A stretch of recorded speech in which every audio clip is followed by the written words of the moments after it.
सभी एएसओ अधिकारियों का बहुत बहुत स्वागत है झारखंड एजुकेशन हब में और आप सभी को झारखंडी जोहार। तो कैसे हैं आप लोग सभी? आई होप सो कि आप लोग सभी अच्छे होंगे। ठीक है, आप सभी को देखने को मिलेगा कुछ दिनों में जेएसएससी सीजीएल का एग्जाम। आप में से जो भी मेरे ऐसे साथी हैं कि जो कि जेएसएससी सीजीएल का एग्जाम देने वाले हैं, आप में से बहुत से ऐसे लोग होंगे जो कि जेएसएससी सीजीएल का एग्जाम देने वाले हैं। और इस क्लास को आप अगर देख रहे हैं, इसका कहीं ना कहीं मतलब ये निकलकर सामने आता है कि आप जेएसएससी सीजीएल का एग्जाम देने वाले हैं और आप सीरियस एस्पिरेंट है। क्योंकि सीरियस है तभी आप इस क्लास को देख रहे हैं, नहीं तो आप तो मौज मस्ती मारते है ना। बहुत से ऐसे लोग हैं जो कि फॉर्म को भरे हैं, मौज मस्ती कर रहे हैं, पढ़ाई तो कर नहीं रहे हैं। तो आप सीरियस एस्पिरेंट है, आप पढ़ाई को लेकर सीरियस है और आपको जॉब लेनी है, तभी आप इस क्लास को देख रहे हैं। ठीक है, आपको जॉब लेनी है, कोई बात नहीं, हम दिलवाएंगे। ठीक है, चलिए, जो भी साथी हैं जो कि सीजीएल के एग्जाम में पेपर 2 में हिंदी भरे हैं, पेपर 2 में हिंदी को चूज किए हैं, हिंदी को सिलेक्ट किए हैं, तो उसी हिंदी पेपर के बारे में इस क्लास में हम लोग बात करेंगे। अगर हम लोग बात करें पेपर 2 हिंदी पेपर की, तो हिंदी को हम लोग आज से शुरू कर रहे हैं। 1 महीने का ये क्लास रहने वाला है और इस 1 महीने के क्लास में हिंदी को बेसिक से शुरू कर एडवांस तक लेके जाएंगे। आप बोलेंगे सर हिंदी को बेसिक से शुरू करके एडवांस तक लेके जाएंगे, इसका क्या मतलब है? एग्जाम में हिंदी से कौन कौन से क्वेश्चंस आप लोगों को देखने को मिल सकता है, हिंदी से आप लोगों से क्या क्या क्वेश्चंस पूछा जा सकता है, उन सभी चीजों के बारे में इस क्लास में डिटेल में बात करेंगे। सबसे पहले इस क्लास में हम लोग थ्योरी देखेंगे और उसके बाद उनसे रिलेटेड क्वेश्चंस देखेंगे, यानी थ्योरी को भी कंप्लीट करेंगे और एमसीक्यू को भी कंप्लीट करेंगे। थ्योरी करेंगे, उस थ्योरी के क्वेश्चंस करेंगे, थ्योरी करेंगे, उस थ्योरी के क्वेश्चंस करेंगे। तो आपको ये आइडिया मिलेगा कि एग्जाम में किस तरीके से आप लोगों से क्वेश्चंस पूछे जाते हैं। ठीक है, हम लोग बात करते हैं पहले इस क्लास की। तो ये क्लास आपको रोजाना सुबह 9 बजे देखने को मिलेगा। कब मिलेगा? रोजाना सुबह 9 बजे ये क्लास आपको देखने को मिलेगा और इस क्लास में हम लोग डिटेल में बात करेंगे। आप YouTube में जाएं, आपको कोई भी ऐसा क्लास नहीं मिलेगा जो कि पूरा का पूरा हिंदी का सिलेबस कवर कराया हो। आप अगर YouTube में जाएंगे तो आपको कहीं पे भी हिंदी का क्लास फ्री में, बता देता हूं मैं, हिंदी का क्लास फ्री में पूरा सिलेबस नहीं मिलेगा। मैं इस चीज की आपको गारंटी देता हूं। जो कोई नहीं करवा रहा है वो हम करवाएंगे, कोई बात नहीं है। हमें अपने एएसओ अधिकारी चाहिए, तो जो कोई नहीं करवा रहा है वो हम करवाएंगे। ठीक है, चलिए सबसे पहले बात करते हैं इस क्लास की। ये क्लास रोजाना सुबह 9 बजे होगा और रोजाना सुबह 9 बजे मेरे साथ आपको जुड़ना है और पूरा का पूरा हिंदी का सिलेबस कवर करेंगे। मैं आपको इस चीज की गारंटी देता हूं कि इस क्लास में पूरा का पूरा हिंदी का थ्योरी और क्वेश्चंस दोनों करेंगे। हम लोग थ्योरी को भी करेंगे और क्वेश्चंस भी करेंगे। ऐसा नहीं है कि थ्योरी, आप YouTube में जाएं आपको क्वेश्चंस कराया जा रहा है, क्वेश्चंस, ये क्या हुआ, वो क्या हुआ, फलाना क्या हुआ, ढिमका क्या हुआ। अरे बाबा, थ्योरी आपको पता ही नहीं है, आप क्वेश्चंस के आंसर दे पाएंगे? आपको थ्योरी के बारे में नॉलेज ही नहीं है, आप क्वेश्चंस कहां से देंगे? तो थ्योरी तो पढ़ना होगा ना आपको। अब थ्योरी पढ़ाने के लिए आपको कोई नहीं है, सब पेड कोर्स बना बना के बेच रहे हैं थ्योरी के लिए। फ्री में कौन पढ़ाए? सब पेड कोर्स बना बना के बेच रहे हैं। चलिए कोई बात नहीं है, हमें अपने एएसओ अधिकारी चाहिए तो हम थ्योरी को कवर करेंगे। सबसे पहले हम लोग बात करते हैं जेएसएससी सीजीएल के सिलेबस की। अगर जेएसएससी सीजीएल की बात की जाए तो जेएसएससी सीजीएल में आप लोगों को 3 पेपर देखने को मिलेगा। कितने पेपर? आप लोगों को 3 पेपर देखने को मिलेंगे। ठीक है, पहला पेपर होगा आपका लैंग्वेज पेपर, जो कि होगा पेपर 1। पेपर 1 कौन सा पेपर होगा? Language paper. पेपर 1 में आपको 100 क्वेश्चंस मिलेंगे। कितने क्वेश्चंस मिलेंगे? 100 क्वेश्चंस, सॉरी 120 क्वेश्चंस। पेपर 1 में आपको 120 क्वेश्चंस मिलेंगे। ठीक है, और लैंग्वेज पेपर होगा पेपर 1 120 क्वेश्चन। और ये जो लैंग्वेज पेपर है जिसमें आपको 120 क्वेश्चन मिलेगा पेपर 1, उसमें से इंग्लिश के 60 क्वेश्चंस होंगे और हिंदी के 60 क्वेश्चंस होंगे। तो 60 क्वेश्चंस आपको हिंदी के देखने को मिलेगा, 60 क्वेश्चंस आपको इंग्लिश के देखने को मिलेंगे। टोटल जो हो गए 120 क्वेश्चंस। और पेपर 1 जो है वो क्या है? पेपर 1 एक क्वालिफाइंग पेपर है, यानी पेपर 1 से मेरिट नहीं बनेगा। क्लियर है? पेपर 1 क्वालिफाइंग पेपर है, पेपर 1 से मेरिट नहीं बनेगा। तो आप बोलेंगे सर मेरिट कैसे बनेगा? मेरिट बनेगा पेपर 2 और पेपर 3 को मिलाकर।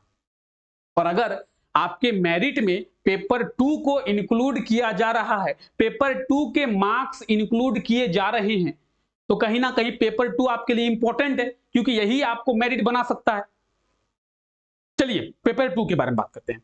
अगर हम लोग बात करेंगे पेपर 2 की, पेपर 2 में आपको 100 क्वेश्चंस देखने को मिलेगा। और पेपर 2 जो है वो रीजनल लैंग्वेज पेपर है, क्षेत्रीय भाषा का पेपर है। पेपर 2 में सिलेक्ट करने के लिए आप लोगों के पास बहुत ऑप्शन थे। आप इंग्लिश भी, आप इंग्लिश, हिंदी, बंगाली, उर्दू, मुंडारी, पंचपरगनिया, खोटा, कोई सा भी लैंग्वेज चूज कर सकते हैं। सभी लोग अपने अपने अनुसार लैंग्वेज को चूज किए हैं। हम लोग अभी फिलहाल बात कर रहे हैं जिन लोगों ने पेपर 2 में हिंदी को चूज किया है, जिन लोगों ने पेपर 2 में हिंदी को सिलेक्ट किया है, उनके बारे में बात करेंगे। पेपर 2 में आपको हिंदी से 100 क्वेश्चंस देखने को मिलेगा, ठीक है। और पेपर 2 जो है वो आपका मेरिट बना सकता है। कैसे बना सकता है, आइए आगे बात करेंगे। हम लोग बात करते हैं पेपर 3 की। किसकी? पेपर 3 की। पेपर 3 में आपको 150 क्वेश्चंस मिलेंगे। कितने क्वेश्चंस? पेपर 3 में 150 क्वेश्चंस देखने को मिलेंगे। और पेपर 3 कंबाइंड पेपर रहने वाला है। आप बोलेंगे सर क्या मतलब है कंबाइंड पेपर का? कंबाइंड पेपर का मतलब है कि आपको पेपर 3 में झारखंड जीके के क्वेश्चंस मिलेंगे, आपको पेपर 3 में इंडियन जीके के क्वेश्चंस मिलेंगे, आपको पेपर 3 में मैथ के क्वेश्चंस मिलेंगे, आपको पेपर 3 में रीजनिंग के क्वेश्चंस मिलेंगे, आपको पेपर 3 में कंप्यूटर के क्वेश्चन मिलेंगे, आपको पेपर 3 में साइंस के भी क्वेश्चंस मिलेंगे। तो पेपर 3 में आपको सभी क्वेश्चंस देखने को मिलेगा, इसीलिए पेपर 3 को हम लोग कंबाइंड पेपर बोल रहे हैं, ठीक है।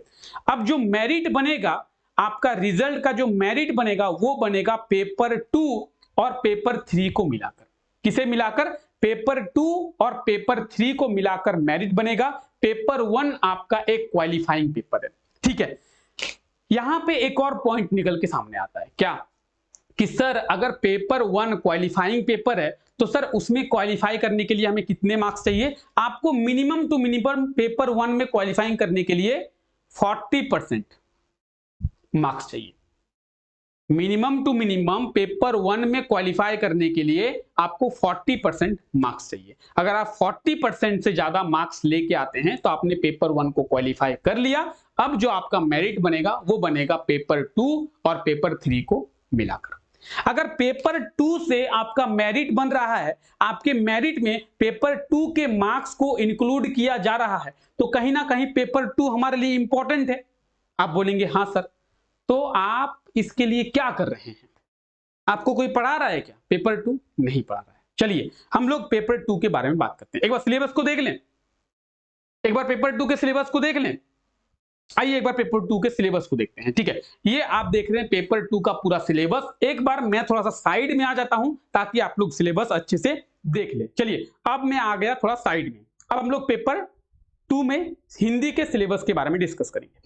अगर हम लोग बात करें हिंदी की, हिंदी में आपको भाषा का ज्ञान पढ़ना है कि हिंदी जो भाषा है वो कैसी है, भाषा की उत्पत्ति कहां से हुई, भाषा किसे कहते हैं, भाषा की प्रकृति क्या है, भाषा के प्रकार कितने हैं, भाषा का प्रारूप क्या है, भाषा के रूप क्या है। तो भाषा के बारे में आपको पूरे अच्छे तरीके से पढ़ना है, ठीक है। जब आप भाषा के बारे में पढ़ लेंगे तो आपको साहित्य के बारे में पढ़ना है। और साहित्य में कुछ कवियों के नाम दिए हुए हैं, उन कवियों के जीवन के बारे में आपको पढ़ना है।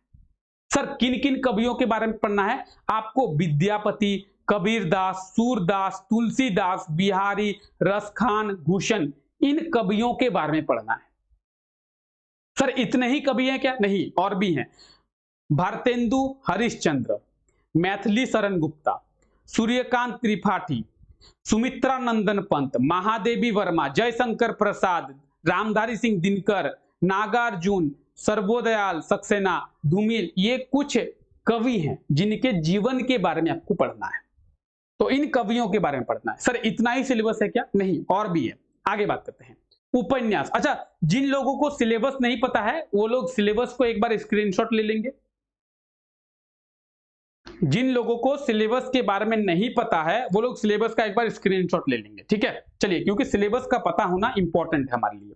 आइए, आपको कुछ उपन्यास भी पढ़ने हैं, उनमें से गोदान, मेला आंचल और राग दरबारी, ये कुछ उपन्यास दिए हुए हैं। मेनली बेसिकली आपको 3 उपन्यास पढ़ने हैं। कौन कौन से?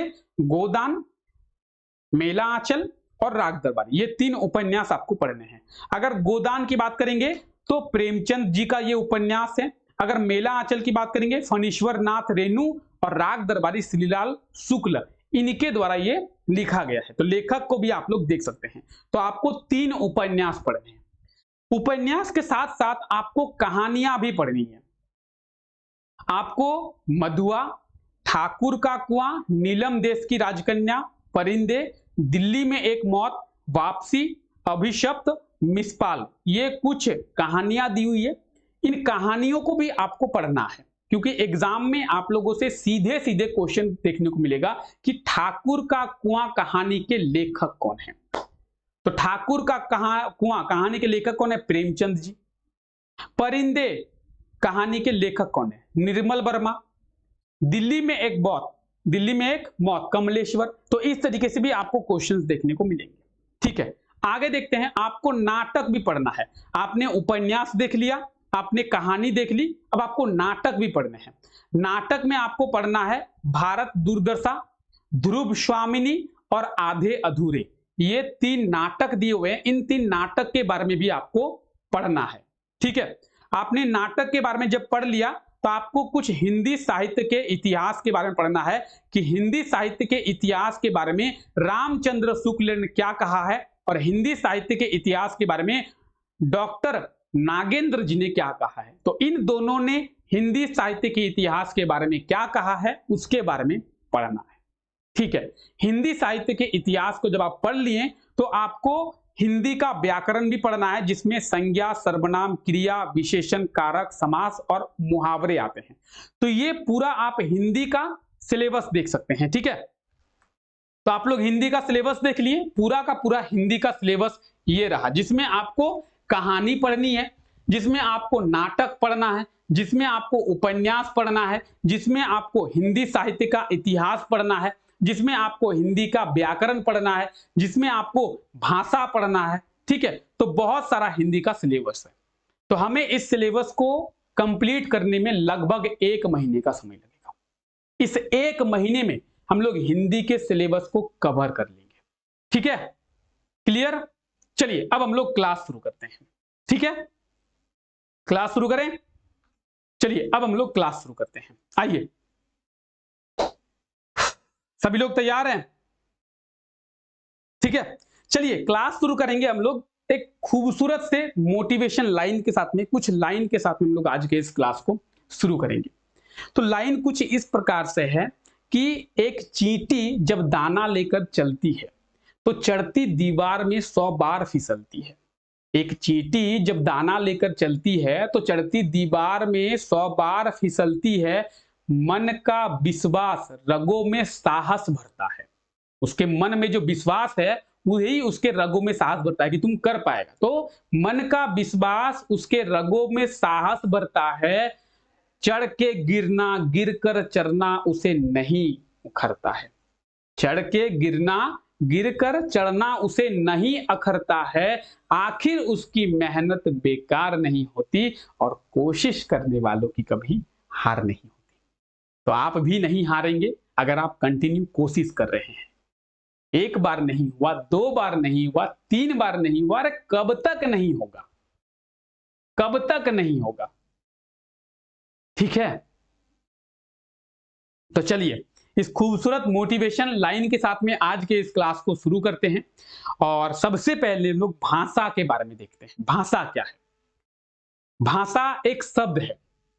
ठीक है, और ये जो शब्द है ये संस्कृत के भास धातु से बना हुआ है। भाषा जो शब्द है वो संस्कृत से बना हुआ है। अगर आपसे पूछे कि भाषा जो है वो किस भाषा जो शब्द है वो किस भाषा से बना हुआ है? संस्कृत से। किससे? संस्कृत से। तो भाषा शब्द जो है वो संस्कृत से बना हुआ है। ठीक है, पहला पॉइंट यही है कि भाषा जो शब्द है वो संस्कृत से बना हुआ है, संस्कृत के भास धातु से। ठीक, क्लियर? चलिए, भाषा का अर्थ क्या है? भाषा का अर्थ है विचारों का आदान प्रदान करना। भाषा का मतलब क्या है? विचारों का आदान प्रदान करना।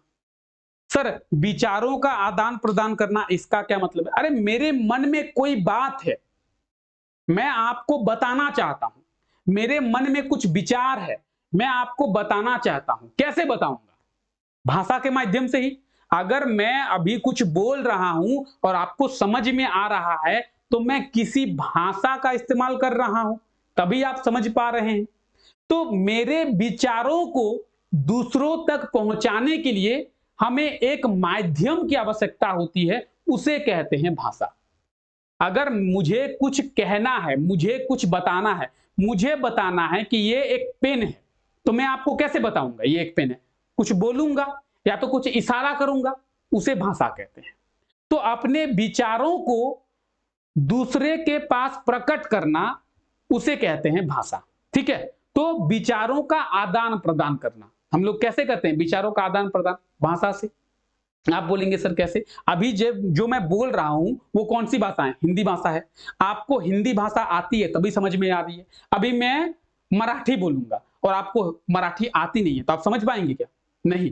तो विचारों को आदान प्रदान करने के लिए, एक दूसरे से बात करने के लिए जिसका उपयोग किया जाता है, उसे हम लोग कहते हैं भाषा।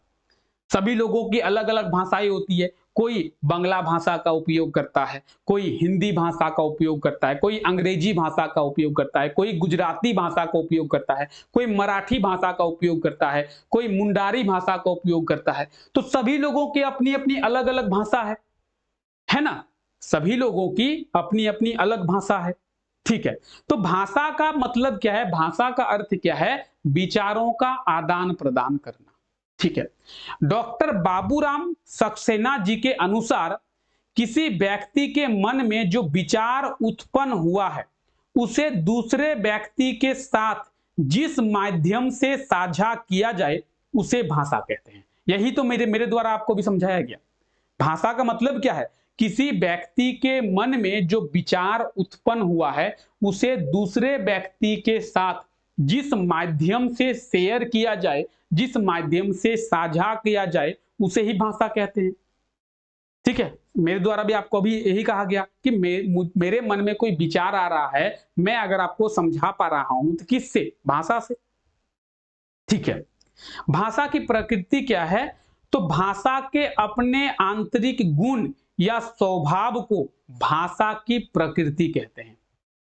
भाषा का भी अपना कुछ गुण है। तो भाषा की अपनी गुण या फिर आंतरिक स्वभाव को भाषा की प्रकृति कहते हैं। पॉइंट करेंगे, ठीक है? सभी लोग इसका स्क्रीनशॉट लेंगे।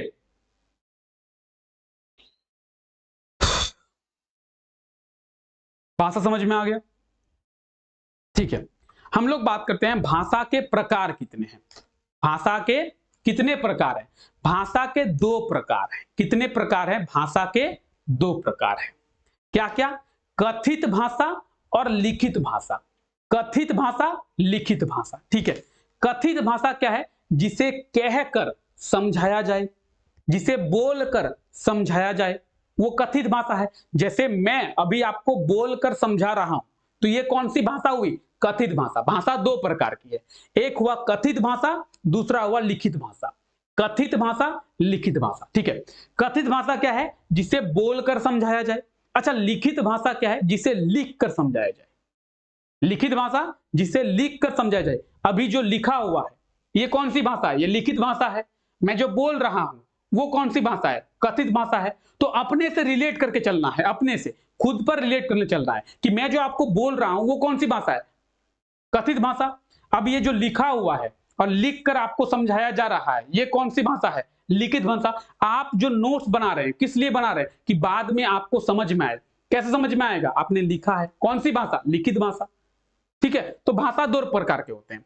कितने प्रकार के? दो प्रकार के। क्या क्या? कथित भाषा और लिखित भाषा। ठीक है? भाषा की लिपि क्या है? लिपि, script. What is a script? लिपि क्या है? प्रत्येक भाषा को लिखने का एक ढंग होता है, इसी ढंग को लिपि कहते हैं। समझिए, कोई भी भाषा जो है, वो कोई भी लैंग्वेज है, उसे लिखने का एक सही ढंग होता है। इसी ढंग को हम लोग क्या कहते हैं? लिपि कहते हैं। अगर ये क्या है, ये क्या है, ये अब बताएंगे ये वाला क्या है। ये आप लोग बोलेंगे सर ये ए है, ए है। क्यों? क्योंकि ये इसे सही ढंग से लिखा गया है। आप बताएंगे ये क्या है। आप बोलेंगे सर ये तो समझ में ही नहीं आ रहा। क्यों? क्योंकि ये सही ढंग से लिखा हुआ नहीं है। आपने कह दिया कि ये ए है। क्यों? क्योंकि ये सही ढंग से लिखा हुआ है, इसीलिए ये ए है। तो प्रत्येक भाषा को लिखने का एक सही ढंग होता है, और उसी ढंग को हम लोग क्या कहते हैं? लिपि कहते हैं, स्क्रिप्ट कहते हैं। तो अगर आपसे कोई पूछे कि स्क्रिप्ट क्या है भाई, लिपि क्या है भाई, हमको थोड़ा लिपि समझाओ, तो आपको कोई बोल दिया कि बहुत देवनागरी लिपि, रोमन लिपि, ओल्ड चिकी लिपि, लिपि करते हो, क्या है लिपि? तो आप बता देंगे कि भाई लिपि किसे कहते हैं पता है तुम्हें? किसी भी भाषा को लिखने का एक सही ढंग होता है, उसे ही लिपि कहते हैं। समझ जाएगा सामने वाला, नहीं पढ़ा है, लिपि पढ़ा है, ठीक है। अब कुछ इंपॉर्टेंट लिपियां भी देख लेते हैं। अगर हिंदी की बात करें, हिंदी की लिपि क्या है? देवनागरी, इंग्लिश की, रोमन, संथाली लैंग्वेज की, संथाली भाषा की ओल्ड चिकी, और सिंधी फारसियन। तो ये कुछ इंपॉर्टेंट लिपियां हैं। हम लोग अभी बात कर रहे हैं किसकी? हिंदी भाषा की। तो हिंदी भाषा की लिपि आपको पता होना चाहिए। हिंदी भाषा की लिपि क्या है? देवनागरी, ठीक है। तो हिंदी भाषा की लिपि, कोई पूछ ले कि लिपि क्या है, आपको पता चल गया लिपि क्या है। हिंदी भाषा की लिपि क्या है? देवनागरी, ठीक है। हिंदी भाषा की लिपि देवनागरी, ठीक है। संथाली भाषा भी आपको याद रखना है, चूंकि आप झारखंड से बिलोंग करते हैं तो आपको संथाली भाषा की लिपि भी पता होनी चाहिए। ओल्ड की लिपि है, और संथाली भाषा के लिपि की खोज पंडित रघुनाथ मुर्मू जी के द्वारा किया गया था। ये आपको झारखंड जीके की क्लास में कई बार बताया गया है, ठीक है। ठीक है, देवनागरी लिपि जो है उसका विकास ब्राह्मणी लिपि से हुआ है, ब्राह्मी लिपि से। अगर आपसे पूछा जाए कि देवनागरी लिपि का विकास कैसे हुआ है, तो देवनागरी किस भाषा की लिपि है?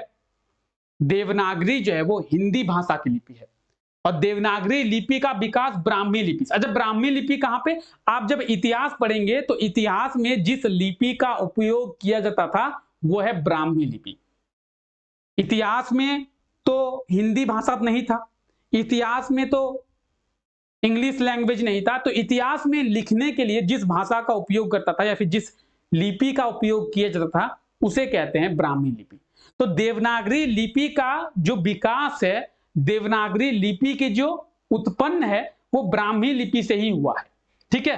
तो अगर एग्जाम में पूछा जाए कि देवनागरी लिपि का विकास किस लिपि से हुआ है, तो ब्राह्मी लिपि से, ठीक है। तो लिपि आपको पता चल गया, व्हाट इज ए स्क्रिप्ट पता चल गया। स्क्रिप्ट कि किसी भी भाषा को लिखने का एक सही ढंग होता है, उसी ढंग को लिपि कहते हैं। अलग अलग भाषाओं की अलग अलग लिपि होती है। हिंदी की लिपि कौन सी है? हिंदी भाषा की लिपि है देवनागरी, और इंग्लिश भाषा की लिपि कौन सी है? रोमन।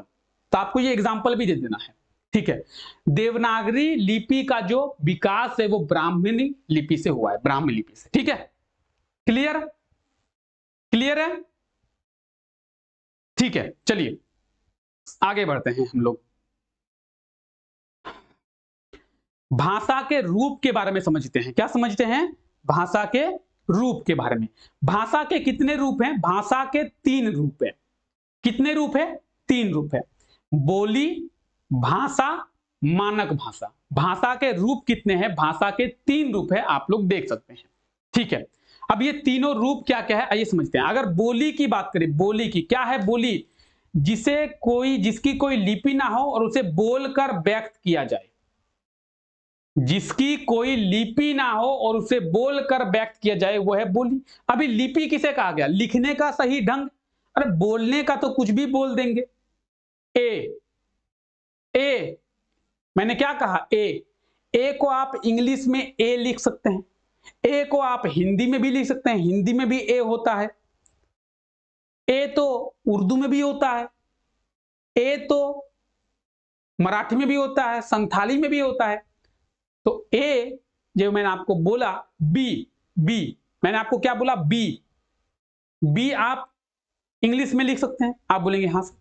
क्या आप हिंदी में बी नहीं लिख सकते हैं? आप बोलेंगे हाँ सर, हिंदी में भी बी को लिख सकते हैं। तो मैं जो बोल रहा हूं वो कौन सी लिपि है? आप बोलेंगे सर ये तो कोई लिपि ही नहीं है। लिपि क्या है? लिखने का सही ढंग। अगर मैंने लिखा, एग्जाम्पल लेते चलिए, ये बी, ये कौन सी लिपि हुई? आप बोलेंगे सर इंग्लिश में लिखा हुआ है B, Roman, Roman script, Roman लिपि। अच्छा, अगर मैंने लिखा बी, ये क्या है? देवनागरी। अरे कहा तो मैंने बी ही है ना, बस लिखे दोनों अलग अलग है, दोनों अलग अलग लिखे हैं, दोनों का लिपि बदल गया। बी एक हो गया रोमन स्क्रिप्ट, दूसरा हो गया कौन सा? देवनागरी स्क्रिप्ट, देवनागरी लिपि। एक हो गया इंग्लिश भाषा, एक हो गया तुम्हारा आपका क्या हो गया? एक हो गया आपका हिंदी भाषा। तो लिपि का मतलब है कि लिख कर, सही ढंग से लिखने का लिपि कहते हैं, बोलने का नहीं। तो बोली जिसकी कोई लिपि ना हो, बोलकर व्यक्त किया जाए, वो है बोली। भाषा जिसे लिख कर व्यक्त किया जाता है एवं उसकी अपनी लिपि हो। भाषा क्या है? जिसे लिख कर व्यक्त किया जाता है एवं उसकी अपनी लिपि हो, वो है भाषा। ठीक है, वो क्या है? भाषा। ठीक है, मानक भाषा क्या है भाई? जब किसी बोली को अथवा भाषा को व्याकरण के रूप से शुद्ध करके प्रकट किया जाए तो उसे मानक भाषा कहते हैं। एक होता है, हम लोग का भी एक क्या होता है, रफ लैंग्वेज। अरे क्या कर रहा है भाई, बोलते हैं ना, ए चलो रे चलो, हटो। एक होता है क्या, थोड़ा चलिएगा, थोड़ा हटिएगा, थोड़ा हट जाइए, होता है ना। तो भाषा भी होता है। तो जब किसी भाषा को शुद्ध करके प्रकट किया जाए, ए आओ, ए इधर आओ, ए सुनो, एक होता है शुद्ध करके बोलेंगे, सुनिए, थोड़ा इधर आइए, है ना। तो जब कोई बोली या फिर कोई भाषा शुद्ध करके प्रकट किया जाए उसे कहते हैं मानक भाषा। क्या कहते हैं? मानक भाषा। तो आई होप सो कि भाषा के रूप आपको समझ में आ गए होंगे। बोली क्या है, भाषा क्या है, मानक भाषा क्या है। तो हम लोगों ने अभी तक क्या क्या बात किया? हम लोगों ने अभी तक भाषा के बारे में समझा कि भाषा क्या है, भाषा किसे कहते हैं, भाषा का अर्थ क्या है। ठीक है, भाषा के बाद हम लोग भाषा के प्रकार देखें कि भाषा के कितने प्रकार है। 2 प्रकार के, लिखित भाषा और कथित भाषा। ठीक है, भाषा की लिपि के बारे में बात की कि लिपि क्या होता है, स्क्रिप्ट क्या होता है। उसके बाद हम लोग भाषा के रूप के बारे में भी बात कर चुके हैं कि भाषा का रूप क्या है। ठीक है, आगे बात करते हैं हम लोग भाषा का परिवार। भाषा का भी अपना परिवार है, जैसे हमारा अपना परिवार है, आपका भी अपना परिवार है, मेरा भी अपना परिवार है। उस प्रकार से भाषा का भी अपना एक परिवार है। और भाषा के 4 हैं। भाषा के परिवार में 4 सदस्य हैं या फिर 4 परिवार है भाषा का। एक है भारोपीय भाषा। भारोपीय, भारोपीय कौन सा परिवार है सर? भारोपीय भारत और यूरोप का परिवार, उसे कहते हैं भारोपीय। भारत और यूरोप का परिवार उसे कहते हैं भारोपीय परिवार। इसमें इंग्लिश आती है, हिंदी आती है, रूसी आती है, पंजाबी आती है। तो इसमें 4 लैंग्वेज आते हैं। ठीक है, भारोपीय परिवार में भारोपीय भाषा। और लगभग 73% लोग इसी भारोपीय भाषा का इस्तेमाल करते हैं। 73% या तो इंग्लिश लैंग्वेज का यूज करते हैं, या तो हिंदी लैंग्वेज का यूज करते हैं, या तो रूस लैंग्वेज का यूज करते हैं, या फिर पंजाबी लैंग्वेज का। तो 73% लोग जो है वो भारोपीय भाषा का ही यूज करते हैं। ठीक है, उसके बाद द्रविड़ भाषा। कौन सी भाषा? द्रविड़ भाषा। द्रविड़ भाषा का इस्तेमाल 25% लोग करते हैं। कन्नड़, तमिल, मलयालम, ये जो भाषा है ये द्रविड़ भाषा का हिस्सा है। किस भाषा का हिस्सा है? द्रविड़ भाषा का। ठीक है, कौन कौन सा सर? तो कन्नड़, तमिल, मलयालम, ये द्रविड़ भाषा का हिस्सा है। और लगभग 25% लोग जो है द्रविड़ भाषा का यूज करते हैं। ठीक है, आगे गाडविन भाषा। 1.3% लोग गाडविन भाषा, जिसमें चीनी लैंग्वेज आता है, ठीक है, सुगर लैंग्वेज, यही है ना? चीनी का मतलब सुगर ही होता है ना, सुगर तो चीनी भाषा, ठीक है, चीन की भाषा जिसे हम लोग चाइनीज लैंग्वेज कहते हैं। तो शुगर लैंग्वेज कहिए ना, कोई बात नहीं है, एक ही बात है, चाइनीज लैंग्वेज, क्योंकि शुगर से भी हमारे शरीर को खतरा है और चाइनीज से भी हमारे शरीर को खतरा है, ठीक है? तो शुगर और चाइनीज दोनों हमारे लिए खतरे हैं, दोनों हमारे सेहत के लिए अच्छा नहीं है, हमारे लिए अच्छा नहीं है। चाहे हम लोग शुगर की बात करें, चाहे हम लोग बात करें चाइनीज की, दोनों हमारे लिए अच्छा नहीं है, ठीक है? तो शुगर भाषा, ठीक है, ये जो शुगर भाषा है ये 1.3% लोग बोलते हैं और ऑस्ट्रियन भाषा का इस्तेमाल जो है 0.7%, जिसमें अरबी और इब्रानी आते हैं, ठीक है? तो आप ये भाषा के परिवार को देख सकते हैं। भाषा के कितने परिवार हैं? भाषा के 4 परिवार हैं, ठीक है? कौन कौन? भारोपीय भाषा, द्रविड़ भाषा, गाडविन भाषा, ऑस्ट्रियन भाषा, ठीक है?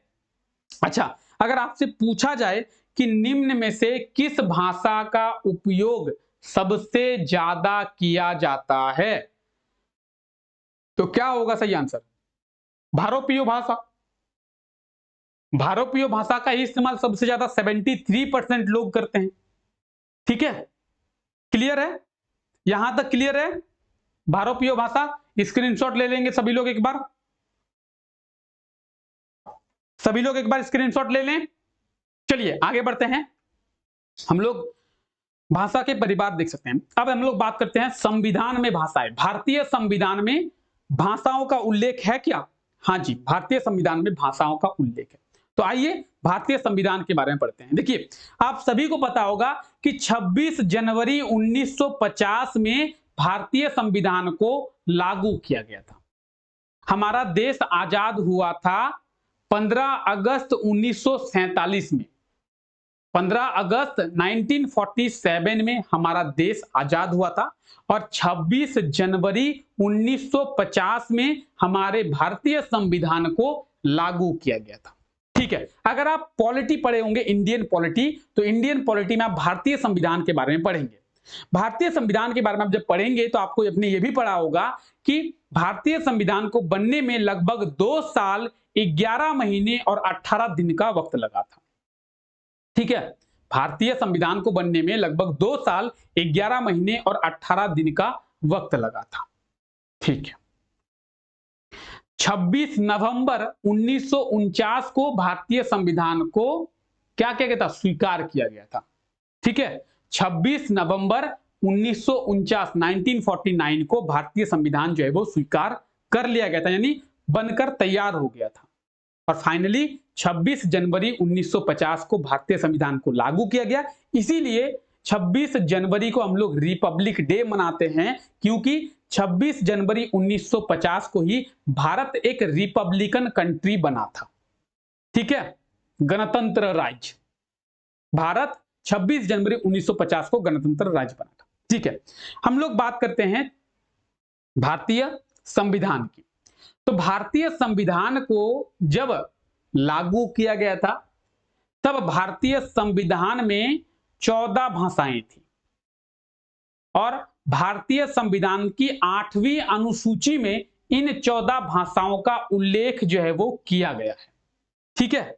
तो अगर आपसे पूछा जाए कि भाषाओं का उल्लेख भारतीय संविधान के किस अनुसूची में किया गया है, तो 8वीं अनुसूची में, ठीक है? भारतीय संविधान के 8वीं अनुसूची में, ठीक है? जब भारतीय संविधान को लागू किया गया था उस समय भारतीय संविधान में 14 भाषाओं का उल्लेख किया गया था। ये 14 भाषाओं के बारे में आप यहाँ पे देख सकते हैं। अब 14 भाषाओं के बारे में बताने मत भूलिएगा कि बांग्ला, हिंदी, मराठी ऐसे बताइए सर, आप लोग देख लें, ठीक है? ये आपके 14 लैंग्वेज है। कब? 26 जनवरी 1950 में जब भारतीय संविधान लागू हुआ था उस समय भारतीय संविधान में 14 भाषाएं जो है उल्लेख किया गया था, ठीक है? 14 भाषाओं को जगह दी गई थी, ठीक है?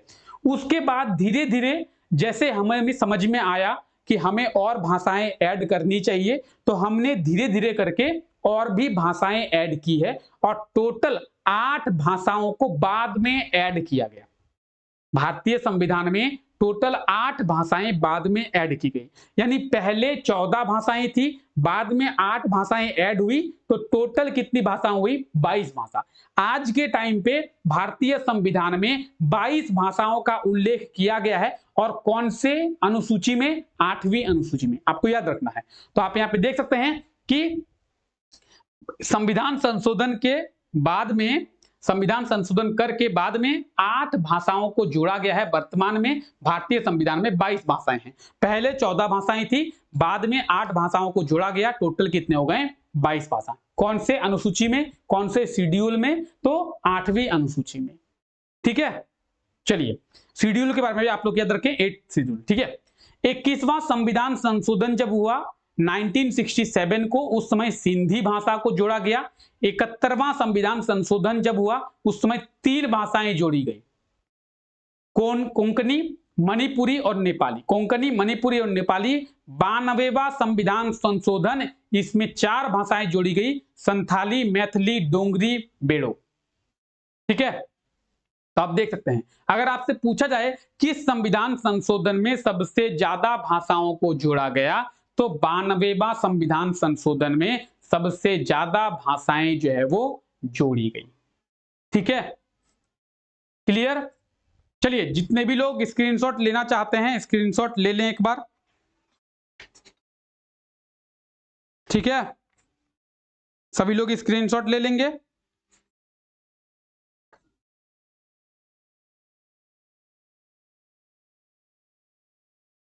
ठीक है, चलिए अब हम लोग बात करते हैं। ठीक है, एक और इंपॉर्टेंट पॉइंट नोट बना के लिख लेंगे।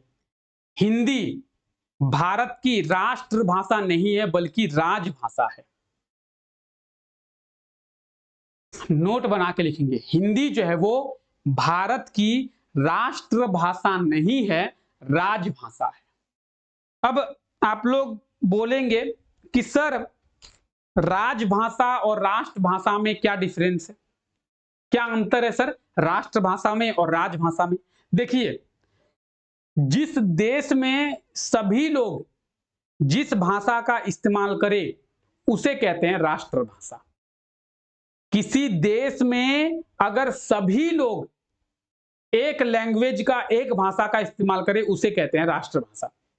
भारत में कोई बंगला बोलता है, कोई खोटा बोलता है, कोई हिंदी बोलता है, कोई इंग्लिश बोलता है, कोई तमिल बोलता है, कोई मलयालम बोलता है, कोई मराठी बोलता है, कोई संथाली बोलता है।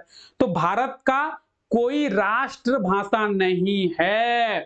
नोट करके लिखेंगे, भारत का कोई भी राष्ट्रभाषा नहीं है। ठीक है, ठीक है। राजभाषा क्या है सर? भारत में कार्यालय में, सरकारी दफ्तरों में, सरकारी ऑफिस में जिस भाषा का उपयोग किया जाता है उसे कहते हैं राजभाषा, हिंदी। भारत का राजभाषा क्या है? हिंदी। अगर आपसे क्वेश्चन पूछा जाए कि भारत का राष्ट्रभाषा क्या है, तो भारत का कोई राष्ट्रभाषा है ही नहीं। ये मैं आपको ऐसे ही नहीं कह रहा हूं, आप जाके चेक कर सकते हैं। आपके पास मोबाइल है, आप गूगल में चेक करिए, याहू में चेक करिए, कहीं भी जाके चेक करिए, आपको यही पता चलेगा कि भारत का अपना राष्ट्रभाषा नहीं है, बल्कि हिंदी भारत की राजभाषा है। ठीक है, चलिए, क्लियर है? क्लियर? चलिए, अब हम लोग क्या करते हैं, अब हम लोग एक बार इनसे रिलेटेड कुछ क्वेश्चंस देखें। किनसे रिलेटेड सर? अभी भाषा के बारे में हिंदी में जो कुछ भी पढ़े हम लोग उनसे रिलेटेड कुछ क्वेश्चंस देखें तो आपको समझ में आएगा कि सर एग्जाम में कैसे क्वेश्चंस पूछे जाते हैं।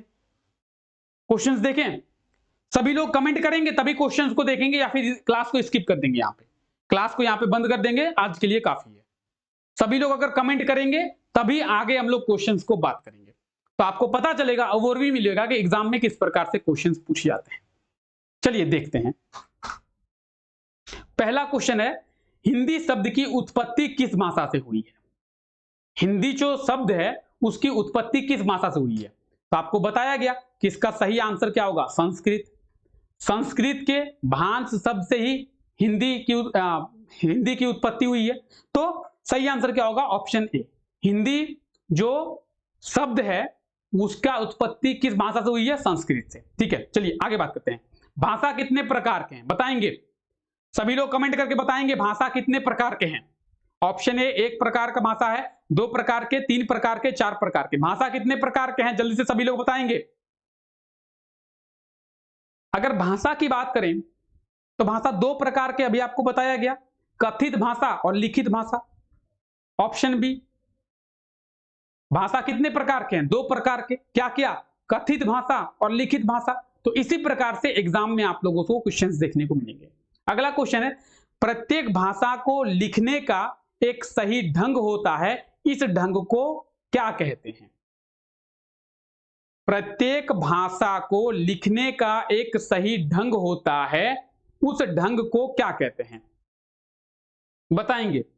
उस ढंग को लिपि कहते हैं, प्रकृति कहते हैं, प्रकार कहते हैं या फिर शब्द कहते हैं?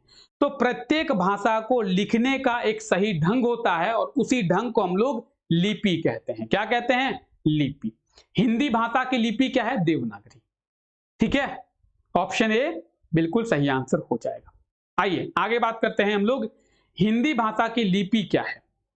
हिंदी भाषा की लिपि क्या है? अभी आपको बताया गया जस्ट, क्या है? देवनागरी। हिंदी भाषा की लिपि देवनागरी। ठीक है, आगे देखते हैं, वर्तमान समय में भारतीय संविधान में कितनी भाषा है? वर्तमान समय में भारतीय संविधान में कितनी भाषा है? क्या होगा सही आंसर?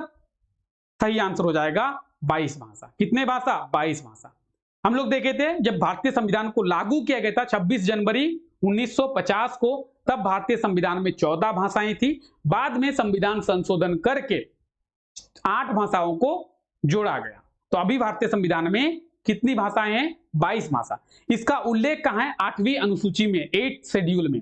इंडियन कॉन्स्टिट्यूशन के 8th शेड्यूल में लैंग्वेजेस का उल्लेख किया गया है। ठीक है, चलिए आगे बात करते हैं, भारतीय संविधान के किस अनुसूची में भाषा का उल्लेख किया गया है? 8वीं अनुसूची। अभी बताया गया आपको, ऑप्शन डी।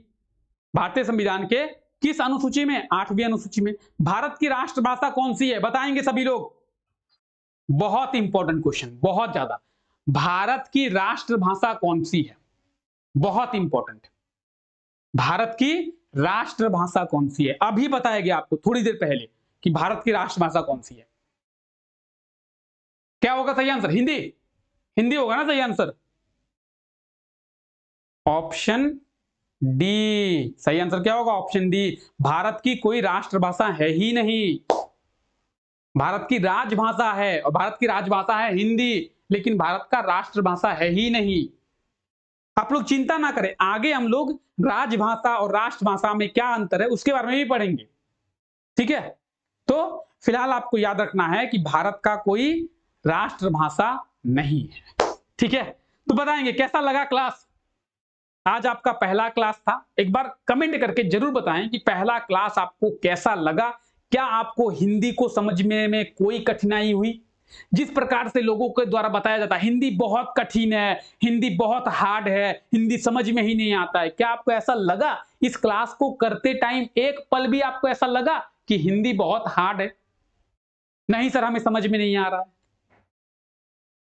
ठीक है, चलिए फिलहाल आज के इस क्लास को यहीं तक रखते हैं। जुड़ते हैं कल सुबह 9 बजे इसी क्लास में और हिंदी को आगे कंटिन्यू करते हैं। ठीक है, तो इस क्लास को अपने दोस्तों के साथ भी एक बार जरूर से शेयर कर दें। ठीक, तो फिलहाल आज के इस क्लास को यहीं तक रखते हैं। आप सभी लोगों का बहुत बहुत शुक्रिया इस क्लास का हिस्सा बनने के लिए। मिलते हैं आप लोगों से कल सुबह 9 बजे इसी क्लास में। Take care, bye bye.